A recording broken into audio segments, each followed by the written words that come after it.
الحمد للہ رب العالمین والعاقبۃ للمتقین الصلاۃ والسلام علی اشرف الانبیاء والمرسلین وعلی آلہ واصحابہ اجمعین. قال اللہ تبارک و تعالی فی الکلام المجید والفرقان الحمید ان الذين فرقوا دينهم وكانوا شيعا لست منهم في شيء انما امرهم الى الله ثم ينبئهم بما كانوا يفعلون. صدق الله العظيم وبلغنا رسوله النبي الكريم الامين ونحن على ذلك لمن الشاهدين والشاكرين والحمد لله رب العالمين. قال اللہ تبارک و تعالی فی شان حبیبہ مخبرا و آمرا ان اللہ و ملائکتہ یصلون علی النبی یا ایہا الذین آمنوا صلوا علیہ وسلموا تسلیما. الصلاۃ والسلام علیک یا سیدی یا رسول اللہ وعلی آلک و اصحابک یا سیدی یا حبیب اللہ. الصلاۃ والسلام علیک یا سیدی یا رسول اللہ وعلی آلک و اصحابک یا رحمۃ للعالمین. مولاي صلی وسلم دائما ابدا علی حبیبک خیر الخلق کلہم یا رب بالمصطفیٰ بلغ مقاصدنا واغفر لنا ما مضى یا واسع الکرم. ما مدحت محمدا بمقالتی ولكن مدحت مقالتی بمحمدی. ہزار بار بشویم دہن ز مشک و غلاب ہنوز نام تو گفتند کمال بے ادبیست. نہایت ہی واجب الاحترام بزرگ و دوستو، اللہ رب العزت کا کروڑ مرتبہ شکر ہے جس مالک کائنات خالق کائنات نے اشرف المخلوقات بنا کر حضور نبی مکرم شفیع معظم سرور عالم صلی اللہ علیہ وآلہ وسلم کا امتی بنایا. رسول اللہ صلی اللہ علیہ وآلہ وسلم آپ کی نسبت عالیہ کا صدقہ کہ اللہ رب العزت نے ہمیں کائنات کے اندر عروج عطا فرمایا، کائنات کے اندر ہمیں فضیلت نصیب فرمائی. ہم پوری دنیا میں پوری امتوں میں سب سے افضل امت ہو گئے اور اس کی بنیادی وجہ رسول اللہ صلی اللہ علیہ وآلہ وسلم کی نسبت ہے. اگر ہمیں رسول اللہ صلی اللہ علیہ وآلہ وسلم کی نسبت حاصل نہ ہو تو پھر ہمارے لیے نہ کوئی دنیا کے اندر آسرا ہے نہ کوئی آخرت کے اندر آسرا ہے. یہاں دنیا کے اندر جو عزت ہے، جو آخرت کے اندر اللہ ہمیں عزتیں نصیب فرمائے گا، تو یہ عزتیں ساری کی ساری رسول اللہ صلی اللہ علیہ وآلہ وسلم کی نسبت کا صدقہ ہے. حدیث مبارکہ ہے، امام بخاری اس حدیث کے راوی ہیں. آپ فرماتے ہیں کہ کل قیامت والا دن ہوگا، تمام امتیں اکٹھی ہو کے حضرت آدم علیہ السلام کی بارگاہ کے اندر جائیں گے اور جا کے عرض کریں گی کہ حضور آپ ساری انسانیت کے، سارے لوگوں کے، سارے بشر کے آپ والد ہیں، اس لیے آپ آئیں اللہ رب العزت کی بارگاہ کے اندر دعا کریں کہ اللہ رب العزت ہمارا حساب کتاب شروع کرے. حضرت آدم علیہ السلام اس دن فرمائیں گے کہ نہیں، میں آج تمہاری کوئی ہیلپ، کوئی سفارش نہیں کر سکتا. پھر سارے لوگ حضرت نوح علیہ السلام کے پاس آئیں گے تو حضرت نوح علیہ السلام بھی یہی ارشاد فرمائیں گے کسی اور نبی کے پاس جائیں. پھر سارے لوگ حضرت ابراہیم علیہ السلام کے پاس جائیں گے، حضرت ابراہیم علیہ السلام بھی یہی فرمائیں گے. پھر سارے لوگ اکٹھے ہو کے حضرت موسیٰ علیہ السلام کے پاس آئیں گے، حضرت موسیٰ علیہ السلام بھی یہی فرمائیں گے کہ کسی اور نبی کے پاس جاؤ. پھر سارے لوگ حضرت عیسیٰ علیہ السلام کے پاس اکٹھے ہو کے آئیں گے تو حضرت عیسیٰ علیہ السلام فرمائیں گے کہ کسی اور جانب جانے کی ضرورت نہیں، بارگاہ مصطفیٰ صلی اللہ علیہ وآلہ وسلم میں آ جاؤ. رسول اللہ صلی اللہ علیہ وآلہ وسلم کے پاس چلے جاؤ، اللہ رب العزت حساب کتاب بھی شروع فرما دے گا، اللہ ساری سفارشیں بھی قبول فرمائے گا۔ اب ساری کائنات اکٹھی ہو کے بارگاہ مصطفیٰ صلی اللہ علیہ وآلہ وسلم میں حاضر ہو جائے گی۔ رسول اللہ صلی اللہ علیہ وآلہ وسلم آپ ارشاد فرمائیں گے کہ میں اسی کام کے لیے ہوں، ادھر ادھر جانے کی کوئی ضرورت نہیں، اب میری بارگاہ میں آ گئے ہو، ادھر ادھر جانے کی کوئی ضرورت نہیں۔ اور رسول اللہ صلی اللہ علیہ وآلہ وسلم اللہ رب العزت کی بارگاہ کے اندر سجدہ کریں گے، اللہ رب العزت کی بارگاہ کے اندر سجدہ کریں گے۔ وہ سجدے کی بھی کیا شان ہے، علماء فرماتے ہیں 40 دن کا وہ سجدہ ہوگا جو رسول اللہ صلی اللہ علیہ وآلہ وسلم کریں گے۔ اللہ رب العزت ارشاد فرمائے گا ارفع راسک یا محمد صلی اللہ علیہ وآلہ وسلم سل تو اشفع تو شفع، اے پیارے محبوب اپنے سر اقدس کو اٹھائیے، آج جو جو آپ مانگتے جائیں گے اللہ رب العزت آپ کو عطا فرماتا جائے، جس جس کی آپ سفارش کریں گے اللہ رب العزت اسی کی سفارش کو قبول فرمائے گا۔ رسول اللہ صلی اللہ علیہ وآلہ وسلم کی نسبت کا صدقہ آج دنیا کے اندر بھی اللہ نے ہمیں عزتیں عطا فرمائیں، کل قیامت والے دن بھی اللہ عزتیں عطا فرمائے گا۔ اور محمد علی ظہوری صاحب رحمت اللہ علیہ آپ ارشاد فرماتے ہیں میں کچھ بھی نہیں دے تیرے نال میری کوئی نسبت نہیں، میں کچھ بھی نہیں جے تیرے نال میری کوئی نسبت نہیں، میں سب کچھ ہاں جے میں تیرا صداواں یا رسول اللہ۔ رسول اللہ صلی اللہ علیہ وآلہ وسلم سے اگر نسبت کٹ گئی، اگر ذات مصطفیٰ سے نسبت جدا ہو گئی تو پھر انسان کے کھاتے میں کوئی چیز باقی نہ بچی، نہ ایمان بچا، نہ دین بچا، نہ دنیا بچی، نہ دولت، نہ آخرت، کوئی چیز بھی انسان کے پاس جڑ جائے گا تو اسی وقت انسان کی قدر بڑھ جائے گی، اسی وقت انسان کی عظمتیں زیادہ ہو جائیں گی، انسان کی بلندیاں زیادہ ہو جائیں گی۔ ایک بزرگ ارشاد فرماتے ہیں، وہ کہتے ہیں میں شیخ ابو عبداللہ محمد سلاوی رحمت اللہ تعالی علیہ آپ سے میں نے ملاقات کی، فرماتے ہیں ان کا وصال ہو گیا تھا کافی عرصہ بعد، خواب کے اندر زیارت ہوئی تو میں نے پوچھا حضور سنائیے اللہ رب العزت نے تمہارے ساتھ کیا معاملہ فرمایا؟ تو شیخ محمد سلاوی آپ ارشاد فرمانے لگے کہ میرے رب نے مجھے اپنے فضل سے بخش دیا۔ تو بزرگ کہنے لگے حضور فضل سے بخش دیا لیکن معاملہ کیا ہوا؟ تو شیخ محمد سلاوی آپ فرمانے لگے یار معاملہ کیا ہونا تھا، رسول اللہ صلی اللہ علیہ وآلہ وسلم کے ساتھ میری نسبت تھی، اس نسبت کی وجہ سے اللہ رب العزت نے میری بخشش فرمائی۔ تو شیخ محمد سلاوی سے پوچھا گیا کہ حضور بتائیے فمن عین النسبت، کہ جناب آپ کی نسبت سرکار کے ساتھ کون سی تھی؟ کیا آپ سید ہیں؟ کیا آپ رسول اللہ صلی اللہ علیہ وآلہ وسلم کی آل سے ہیں؟ تو شیخ محمد سلاوی کہنے لگے کہ یار میری اس طرح کی کوئی نسبت نہیں، میری نسبت یہ ہے، فرمایا کہ نسبت القلب الی الرائی، فرمایا جس طرح کتے کی نسبت مالک کے ساتھ ہوتی ہے میری نسبت بھی اپنے نبی کے ساتھ یہی تھی۔ میں رسول اللہ صلی اللہ علیہ وآلہ وسلم کے در کا ایک ادنا سا کتا تھا، اللہ رب العزت نے میری اس نسبت کو قبول فرمایا، بارگاہ مصطفیٰ میں مقبول ہوا، اس مقبولیت کی وجہ سے اللہ رب العزت نے میری بخشش فرمائی۔ تو جس کی نسبت کسی بھی طریقے سے رسول اللہ صلی اللہ علیہ وآلہ وسلم کے ذات جڑ گئی وہ لوگ اسی حالت میں کامیاب و کامران ہو گئے، لیکن خدا نہ خواستہ اگر کسی کی نسبت رسول اللہ صلی اللہ علیہ وآلہ وسلم سے منقطع ہو گئی پھر وہ دنیا میں ذلیل ہو گیا اور آخرت میں بھی ذلیل ہو گیا۔ میرے استاد اکثر فرمایا کرتے تھے یار کوشش کرنی چاہیے، یار ہر وقت یہی سوچتے رہا کرو، ہر وقت یہی دعا مانگتے رہا کرو کہ اللہ کرے رسول اللہ صلی اللہ علیہ وآلہ وسلم کا سایہ رہے، آپ کی شفقت رہے، آپ کی محبت کا سایہ ہمارے سروں پہ سلامت رہے۔ اگر یہ سایہ اٹھ گیا، اگر یہ محبت یہ نسبت ختم ہو گئی تو پھر ہمارے پاس کوئی چیز باقی نہیں بچے گی۔ اسی نسبت اسی محبت کی وجہ سے ہم کامیاب و کامران ہیں، اسی نسبت اور محبت کی وجہ سے اللہ رب العزت ہمیں زندہ رکھے ہوئے ہیں، ہمارے اوپر کوئی عذاب نہیں آ رہا، وگرنہ جتنے گناہ ہم کرتے ہیں ہمارے گناہوں کا تو کوئی حساب ہی نہیں۔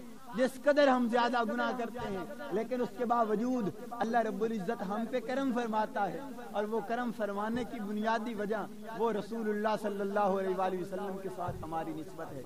اگر وہ نسبت ختم ہو گئی تو پھر اسی وقت عذاب نازل ہو جائے گا۔ پہلی قومیں جب کوئی گناہ کرتی تو ان کے دروازوں پہ لکھ دیا جاتا کہ اس نے فلاں گناہ کیا ہے، کسی کے ماتھے پہ لکھ دیا جاتا کہ یہ زانی ہے، یہ شرابی ہے، لیکن رسول اللہ صلی اللہ علیہ وآلہ وسلم کی نسبت کا صدقہ اللہ رب العزت نے ہمارے گناہوں پہ پردے ڈال دیے۔ اب کسی کے دروازے پہ نہیں لکھا جاتا کہ اس نے فلاں گناہ کیا ہے، اس نے آج رات یہ گناہ کیا ہے، اور اس کی وجہ کیا بنی کہ ہماری نسبت رسول اللہ صلی اللہ علیہ وآلہ وسلم سے جڑ گئی۔ اللہ ہماری اس نسبت کو سلامت رکھے۔ لیکن تربیت رسول اللہ صلی اللہ علیہ وآلہ وسلم نے کس طرح فرمائی؟ یاد رکھیں، تربیت کے کچھ اصول ہوتے ہیں، کچھ زاویے ہوتے ہیں، کچھ بنیادیں ہوتی ہیں۔ وہ زاویے، وہ بنیادیں رسول اللہ صلی اللہ علیہ وآلہ وسلم سے شروع ہوتی ہیں اور آپ کی ذات پہ ہی ختم ہوتی ہے۔ رسول اللہ صلی اللہ علیہ وآلہ وسلم آپ نے اپنی امت کی تبلیغ اس انداز سے فرمائی، اپنی امت کی رہنمائی اس انداز سے فرمائی کہ جب بھی کوئی کام کیا فرما دیا اگر کوئی آدمی یہ کام نہیں کرے گا تو وہ ہم میں سے نہیں، اگر کوئی کام یہ نہیں میں سے نہیں، اگر کوئی اس طرح کرے گا تو وہ ہم میں سے نہیں۔ جس طرح حدیث مبارکہ ہے، رسول اللہ صلی اللہ علیہ وآلہ وسلم نے ارشاد فرمایا، من غشا فلیس منا، جس نے ملاوٹ کی وہ ہم میں سے نہیں۔ اب علماء کرام فرماتے ہیں اس کے دو معنی ہیں۔ ایک معنی تو یہ ہے کہ اگر کوئی آدمی رسول اللہ صلی اللہ علیہ وآلہ وسلم کے فرمان کو ہلکا جانتا ہے، سمجھتا ہے کہ اس فرمان کی کوئی ویلیو، کوئی قدر و قیمت نہیں، تو فرمایا پھر اس نے کفر کیا، تو وہ گویا کہ دائرہ اسلام سے نکل گیا، ہم میں سے نہیں۔ دوسرا معنی یہ فرمایا کہ وہ سمجھتا ہے رسول اللہ صلی اللہ علیہ وآلہ وسلم نے جو فرمایا حق فرمایا، لیکن اس کے باوجود عمل کے اندر کوتاہی ہو جاتی ہے، گناہ سرزد ہوتے رہتے ہیں، فرمایا پھر گویا کہ وہ ہماری سنت پہ عمل نہیں کرتا۔ تو دونوں چیزیں ہمارے اوپر ضروری ہیں۔ کسی بھی حالت کے اندر ہم رسول اللہ صلی اللہ علیہ وآلہ وسلم کی سنت، آپ کی شریعت کو کبھی ہلکا نہ جانیں، کیونکہ یہی سنت، یہی شریعت ہماری نجات کا، ہماری کامیابی کا اسی بات پہ دار و مدار ہے۔ اگر ہم رسول اللہ صلی اللہ علیہ وآلہ وسلم کے طریقے پہ چلتے رہیں، کیونکہ اللہ رب العزت نے ارشاد فرمایا لَقَدْ كَانَ لَكُمْ فِي رَسُولِ اللَّهِ أُسْوَةٌ حَسَنَةٌ، کہ رسول اللہ صلی اللہ علیہ وآلہ وسلم کی زندگی ہی تمہارے لیے بہترین نمونہ ہے۔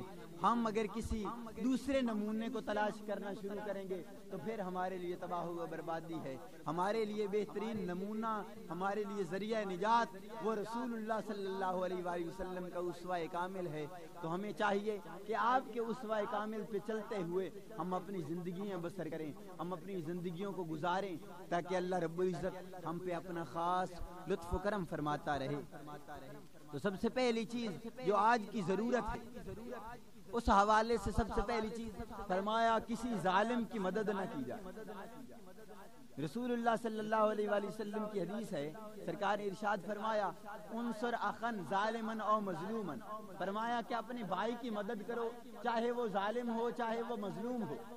صحابہ نے سوال کر دیا، یا رسول اللہ صلی اللہ علیہ وآلہ وسلم ظالم ہو تو اس کی کس طرح مدد کی جائے؟ مظلوم کی مدد کا تو پتہ چلتا ہے، لیکن ظالم کی مدد کس طرح کی جائے؟ تو رسول اللہ صلی اللہ علیہ وآلہ وسلم نے فرمایا کہ ظالم کی مدد اس طرح کرنا ہے کہ اس کے ہاتھوں کو روک دو، کہ بھائی یہ گناہ میں تجھے نہیں کرنے دوں گا، یہ ظلم میں تجھے نہیں کرنے دوں گا۔ جب تم اس کے ہاتھوں کو روکو گے تو گویا کہ تم اپنے ظالم بھائی کی مدد کر رہے ہو۔ اور اللہ رب العزت نے قرآن مجید میں ارشاد فرمایا کہ وَتَعَاوَنُوا عَلَى الْبِرِّ وَالتَّقْوَى وَلَا تَعَاوَنُوا عَلَى الْإِثْمِ وَالْعُدْوَانِ، فرمایا نیکی اور پرہیزگاری، بھلائی کے کاموں کے اندر ایک دوسرے کی مدد کرو، لیکن فرمایا وَلَا تَعَاوَنُوا عَلَى الْإِثْمِ وَالْعُدْوَانِ، ظلم، زیادتی، گناہ کے اندر کسی کی مدد نہ کیا کرو، کہ جب تم گناہ کے اندر کسی کی مدد کرو گے، کسی کی سپورٹ اور ہیلپ کرو گے تو کل قیامت والے دن تم بھی اسی گناہ کے اندر شامل ہو جاؤ گے، تم بھی انہی لوگوں کے اندر شامل ہو جاؤ گے جو وہ گناہ کرنے والے ہیں۔ تو اگر ہم اس گناہ سے بچنا چاہتے ہیں تو پھر ظالموں کی حمایت چھوڑ دیں، ہم ان لوگوں کی مدد کرنا چھوڑ دیں جو ظلم کرتے ہیں. اور مدد کا ایک طریقہ یہ بھی ہوتا ہے کہ جب ہم اس کی سپورٹ کرنا شروع کریں, بول کے اس کی سپورٹ کرنا شروع کریں گے, تو تب بھی گویا کہ ہم ظالموں کی حمایت کر رہے ہیں. تو ہر وہ صورت کہ جس کے اندر آپ کو لگتا ہے کہ اس صورت کے اندر کسی ظالم کی مدد ہو سکتی ہے, فرمایا وہ صورت بھی اختیار نہ کی جائے. رسول اللہ صلی اللہ علیہ وآلہ وسلم نے ارشاد فرمایا لا یحل لمسلم ان یروع مسلما. رسول اللہ صلی اللہ علیہ وآلہ وسلم نے ارشاد فرمایا کسی مسلمان بھائی کے لیے یہ جائز نہیں ہے کہ وہ دوسرے مسلمان بھائی کو خوف زدہ کرے, دھمکی دے, ڈرائے دھمکائے. اگر کوئی آدمی کسی کو ڈراتا دھمکاتا ہے تو گویا کہ وہ بھی اسلام کے طریقے سے ہٹ رہا ہے. تو اسلام کا طریقہ کیا ہے کہ خوشخبری سنایا کرے. اسلام کا طریقہ کیا ہے کہ کسی کی سپورٹ کی جائے, ہیلپ کی جائے, مدد کی جائے. اگر اس کے ساتھ کوئی ظلم کر رہا ہے تو پھر آپ مظلوم کے ساتھ سہارا بنے, کبھی ظالم کا سہارا نہ بنے. کیونکہ اگر ہم ظالم کا سہارا بنیں گے تو گویا کہ ہم خود ظلم کی حالت کے اندر چل رہے ہیں. اور آج ہمارے لیے یہی لمحہ فکریہ بنتا جا رہا ہے کہ ہم لوگ ظالم کی تو مدد کے لیے کھڑے ہوتے ہیں کہ وہ طاقتور آدمی ہے, ہم طاقتور کی مدد کے لیے کھڑے ہوتے ہیں, لیکن کبھی ہم کمزور کی مدد کے لیے کھڑے نہیں. اگر ہم کمزور کی مدد کے لیے کھڑے ہوں گے تو پھر اللہ رب العزت ہم پہ رحمت نازل فرمائے گا. اسی طرح رسول اللہ صلی اللہ علیہ وآلہ وسلم نے جو دوسری چیزیں ارشاد فرمائی, آپ نے ارشاد فرمایا, ایک صحابی ارشاد فرماتے ہیں سرکار نے فرمایا خذ من شاربک ثم اکر حتی تلقانی. سرکار دو عالم صلی اللہ علیہ وآلہ وسلم نے ارشاد فرمایا اپنی مونچھیں کٹواؤ, پھر فرمایا اس پہ پابندی رکھنا, اور ساتھ ارشاد فرمایا جب تم اس پہ پابندی رکھو گے تو کل حوض کوثر پہ تمہاری میرے ساتھ ملاقات ہو. اب اصل مقصد بیان کرنے کا اس حدیث کا کیا ہے؟ رسول اللہ صلی اللہ علیہ وآلہ وسلم کی یہ سنت ہے کہ آدمی داڑھی بڑھائے اور مونچھیں پست کرے. حضرت عبداللہ بن عمر رضی اللہ تعالیٰ عنہ آپ کے بارے میں آتا ہے جب بھی آپ حج کرنے کے لیے جاتے تو آپ اپنی داڑھی پکڑتے, دیکھتے جو 4 انگل ایک مشت سے زیادہ ہے اس کو کاٹ دیا کرتے. تو داڑھی کی جو مقدار صحابہ کرام رضوان اللہ علیہ مجمعین نے بیان کی ہے وہ فرمایا 1 مشت ہے. اور مونچھیں پست کرنے کا حکم دیا گیا ہے, مونچھیں بڑھانے کا حکم نہیں دیا گیا. لیکن ہمارے یہاں نظام الٹا ہوتا جا رہا ہے کہ لوگ مونچھیں تو بڑھاتے ہیں لیکن داڑھی پست کرنا شروع ہو گئے. رسول اللہ صلی اللہ علیہ وآلہ وسلم کا جو طریقہ ہے وہ یہ نہیں. سرکار نے ارشاد فرمایا من لم یاخذ من شاربہ فلیس منی. سرکار نے فرمایا جو مونچھیں بڑھاتا ہے, مونچھیں پست نہیں کرتا, وہ ہم میں سے نہیں ہے. تو اب یہ کہنے کا مقصد کیا ہے, اس کہنے کا مطلب کیا ہے؟ فرمایا کہنے کا مقصد اور مطلب یہ ہے کہ آدمی اپنی مونچھوں کو پست کرے, چھوٹی رکھے, اتنی بڑی نہ رکھے کہ جس کی وجہ سے جب آدمی پانی پیے یا کھانا کھائے تو وہ مونچھیں جو ہیں وہ کھانے اور پانی کے اندر چلی جائیں. اس لیے بندہ ان چیزوں سے احتیاط کرے. رسول اللہ صلی اللہ علیہ وآلہ وسلم نے تربیت فرمائی, فرمایا خالف المشرکین وفر اللحیا وحف الشوارب. سرکار نے ارشاد فرمایا مشرکوں کی مخالفت کیا کرے. تو عرض کی گئی یا رسول اللہ مشرکین کی مخالفت کس انداز سے کریں؟ سرکار نے فرمایا مشرکین کی مخالفت اس انداز سے کرو کہ اپنی داڑھی کو بڑھاؤ اور مونچھوں کو پست کرو. داڑھی کو بڑا کرو, مونچھوں کو پست کرو. آج حیرانگی ہوتی ہے جب بھی کسی کو کہا جاتا ہے کہ جناب داڑھی رکھ لو, وہ کہتا ہے کہ یار ہجے میری کیڑی عمر ہوئی ہے. بھئی کب عمر ہوگی؟ اللہ رب العزت نے تجھے بلوغت عطا فرمائی, تمہیں عقل عطا فرمایا. کبھی بچپن کے اندر بھی کسی کو داڑھی آئی ہے؟ کسی کو نہیں آتی. جب بندہ سمجھدار ہو جاتا ہے, جب 15 سال کا ہوتا ہے اس کے بعد داڑھی آنا شروع ہوتی ہے. کیوں داڑھی 15 سال کے بعد آتی ہے؟ تاکہ یہ اس کی حفاظت کر سکے, اس کو سنوار سکے, اسے درست کر سکے. اگر اس سے چھوٹی عمر کے اندر داڑھی آتی تو پھر آپ کہہ سکتے تھے کہ یار ابھی بچہ ہے، یہ داڑھی رکھنے کے قابل ہی نہیں ہوا، لیکن اللہ رب العزت جب کسی کو قابل بناتا ہے پھر اس پہ بوجھ ڈالتا ہے، لا یکلف اللہ نفسا الا وسعها، کہ اللہ رب العزت کسی پر اس کی جان سے زیادہ طاقت نہیں ڈالتا، پہلے اس کو اللہ رب العزت طاقت عطا فرماتا ہے پھر اس پہ بوجھ ڈالتا ہے۔ تو اللہ رب العزت داڑھی دیتا ہی اسی وقت ہے جب کوئی آدمی داڑھی کے قابل ہو جاتا ہے، جب کوئی داڑھی کے قابل ہی نہیں ہوتا اسے داڑھی عطا ہی نہیں فرماتا۔ کبھی کسی بچے کو داڑھی عطا نہیں فرمائی۔ یہ داڑھی ایک حسن و جمال والی چیز ہے، آدمی کے لیے سب سے خوبصورتی اسی چیز کے اندر ہے کہ آدمی داڑھی رکھے۔ اور یاد رکھو اللہ رب العزت نے کائنات کے اندر سب سے حسین و جمیل، سب سے خوبصورت رسول اللہ صلی اللہ علیہ وآلہ وسلم کو بنایا ہے، اور آپ کی داڑھی سب سے خوبصورت داڑھی بنائی ہے۔ اگر داڑھی کے اندر حسن نہ ہوتا تو اللہ رب العزت کبھی اپنے محبوب کو داڑھی نہ عطا فرماتا۔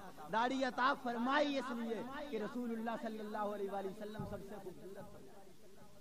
اب اگر کوئی آدمی داڑھی نہیں رکھواتا اور یہی سوچتا ہے کہ بھئی داڑھی ابھی عمر تو میری جائی نہیں، تو بھئی ایسی بات نہیں، اس کے اندر رسول اللہ صلی اللہ علیہ وآلہ وسلم کی سنت کی ہم مخالفت کر رہے ہیں۔ تو خدارا اس بات سے ہمیں بچنا چاہیے، اس بات سے ڈرنا چاہیے کہ کہیں ہم گناہ گاروں کے اندر شامل نہ ہو جائیں۔ اسی طرح رسول اللہ صلی اللہ علیہ وآلہ وسلم نے ارشاد فرمایا کہ لیسا منا من لم یتغنى بالقرآن، سرکار نے ارشاد فرمایا وہ ہم میں سے نہیں ہے جو خوبصورت طریقے سے قرآن نہیں پڑھتے۔ اب قرآن مجید کو خوبصورت پڑھنے کا مطلب کیا ہے؟ تو قرآن مجید کو تلفظ کے ساتھ، اس کے ایک ایک حرف کی ادائیگی کے ساتھ اسے ادا کیا جائے کہ یہ با کا لفظ ہے تو اسے کس طرح ادا کرنا ہے، میم کا لفظ ہے تو اسے کس طرح ادا کرنا ہے، ایک ایک لفظ کو صحیح تلفظ کے ساتھ ادا کرنا، یہی رسول اللہ صلی اللہ علیہ وآلہ وسلم کا طریقہ ہے۔ لیکن آج ہم گانوں کی طرف زیادہ توجہ دیتے ہیں، ان چیزوں کو ہر وقت گنگناتے رہتے ہیں، لیکن قرآن مجید کی طرف ہم نے کبھی توجہ نہیں دی۔ کاش ہم قرآن کی طرف توجہ دیتے کہ قرآن کو کس انداز سے خوبصورت کر کے پڑھا جا سکتا ہے۔ ہم قرآن کے لیے وقت نہیں نکالتے، اور بڑے بزرگ ہو جاتے ہیں آدمی، وہ کہتے ہیں یار ہمیں شرم آتی ہے، اب ہم کیسے سیکھیں گے۔ یہ شرم والی بات نہیں، بلکہ ساری زندگی یہی چیز رہنی چاہیے کہ بندہ طالب علم رہے، ہر وقت کچھ نہ کچھ سیکھتا رہے، ہر وقت کچھ نہ کوئی سمجھتا رہے۔ جس چیز کا علم نہیں وہ لوگوں سے پوچھا کرے تاکہ اس چیز کا علم حاصل ہو جائے، جب علم ہو جائے پھر اس پہ عمل کرنا شروع کرے۔ اور رسول اللہ صلی اللہ علیہ وآلہ وسلم آپ ہر لمحہ رسول اللہ صلی اللہ علیہ وآلہ وسلم سے صحابہ کرام کی تربیت فرماتے رہے۔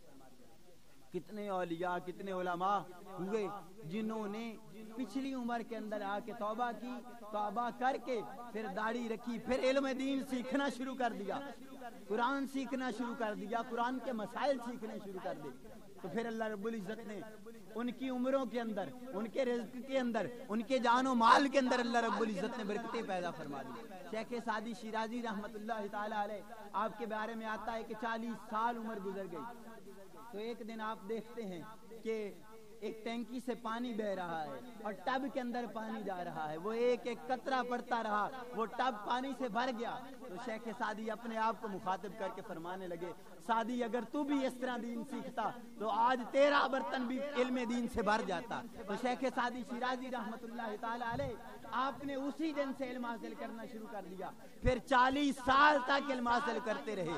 اللہ رب العزت نے عمر کے اندر برکتیں پیدا فرما دی۔ علماء لکھتے ہیں کہ آپ کی عمر 120 سال ہوئی۔ کیا وجہ بنی کہ انہوں نے اپنی زندگی کو، اپنے آپ کو دین کے لیے وقف کر دیا، اپنے آپ کو دین کے لیے چھوڑ دیا۔ اس لیے آج ضرورت اسی عمر کی ہے کہ ہم بھی دین سیکھیں، اپنے بچوں کو دین سکھائیں۔ جب تک ہمارے اندر دین نہیں آئے گا اس وقت ہمارے اندر پریشانیاں ہی پریشانیاں رہیں گی۔ دین آ جائے گا تو دین کی بدولت اللہ رب العزت خود بخود پریشانیاں اٹھا لے گا۔